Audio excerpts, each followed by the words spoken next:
We also wanted to touch again briefly on Oregon's kicker loss, and so many of you have responded to our stories each time we've done them in the past few days. It really has been overwhelming. And by the way, if you've missed our kicker coverage, no, we're not going to go into it all over again, but yes, you can catch up on it by going to our KGW YouTube channel.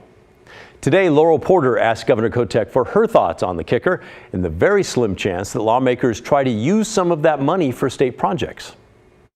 I am not focused on touching the kicker, and I don't think legislators are really set to do that. What I'm focusing on are the reserves that we could tap into.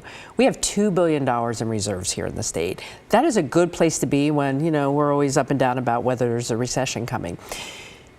But what I put in my budget was, let's, instead of sending $400 to $500 million more dollars into reserves, let's hold that back, use those one-time dollars for things that we need.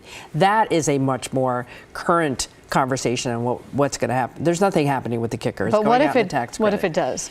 Well, I just don't see there's political will to do that. I'm very practical. I'm focused on, we can do a balanced budget that invests in the things we need if we don't spend every penny back to reserves.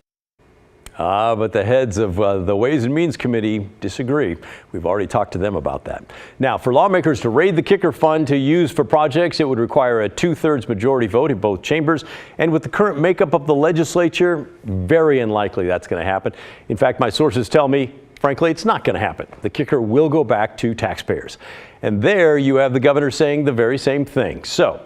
But just how much the taxpayer is still going to get, that's a little unclear. The surplus looks like it's going to be around $4 billion. And if past bienniums are any indication, a surplus like that could mean an average of, a couple $1,000s per taxpayers. Now, listen, people who pay more taxes are going to get more money back. People who pay less will get less back. That's the way the system works. Meanwhile, your comments from last night run the gamut of possibilities.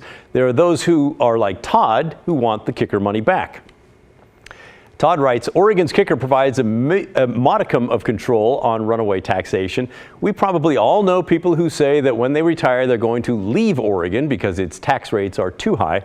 Keep the kicker. I think he means keep the kicker going and coming to taxpayers. It seems to be the only break that we have on onerous taxation. While viewers like Lowe want the money used for state projects, writing, Oregonians are going to pay for infrastructure and programs one way or another. I say, let the state keep the kicker money for projects and quit passing new taxes and/or assessments. Rob writes in to say the kicker is crazy.